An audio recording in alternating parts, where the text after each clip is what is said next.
All right, so we're going to take a look here at some of the things that I'm seeing that are slowing down y'all's Facebook ad results.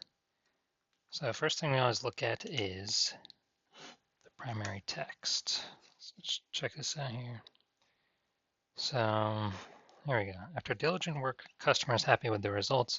Contact us for product link or similar services. HandyMan, what's going on? Efrain, what's going on in Plainfields? What's happening in Schaumburg? All right, so here we go. After diligent work, customers happy with the results. So we've got this is the broad mistake. We're being too broad.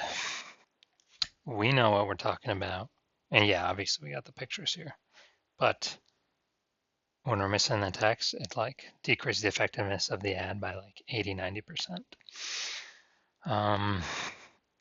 The false belief that caused us to make this broad mistake, or the mistake of being too broad, is basically assuming the pictures will do everything justice.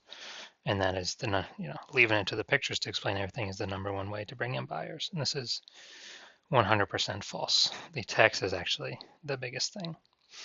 And the consequences of making this mistake is, we'll definitely have people clicking the send message button. Yep, people will be messaging us, but it'll be a very, very tiny amount of buyers, if any.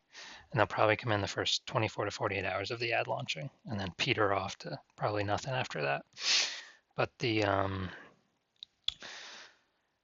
most of the people that come through will be non-buyers. We'll have a group that messages us, then we hit them back and we never hear back from them. So group one is the ghosters. Group two, they do respond to us. We go back and forth, we get them a quote, and then they ghost if the if the quote is anything more than $0. And then group three, people that get the quote and they they actually, haggle, and it's just annoying to deal with them. They were never really hot buyers. So that's group three, and then four, the tiniest group, is the buyers. And so that's the first mistake. Now let's look at the potential second mistakes. We're going to look at, all right, so it looks like changing the lights here.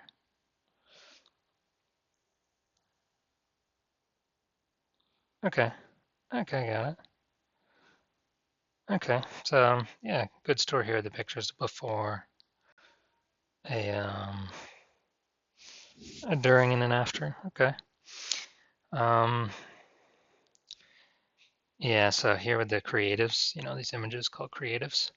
This is a creative message mismatch. So basically what the creative shows is not matching what we talked about up here in the ad primary text.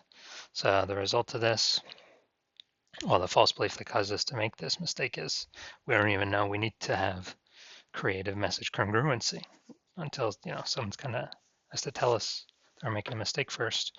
And, we're thinking to do it this way is the best way to bring in buyers, but the best way is to have creative messaging congruency.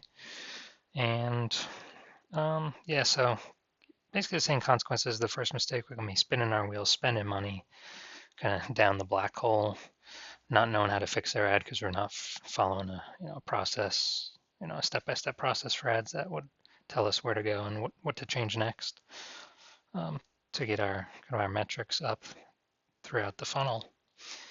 And yeah, so just kind of throwing money down the tubes and not knowing how to fix it. And then text here below the ad, below the creative, always a mistake. So yeah, these are the things I'm seeing that are slowing down y'all's Facebook ad results.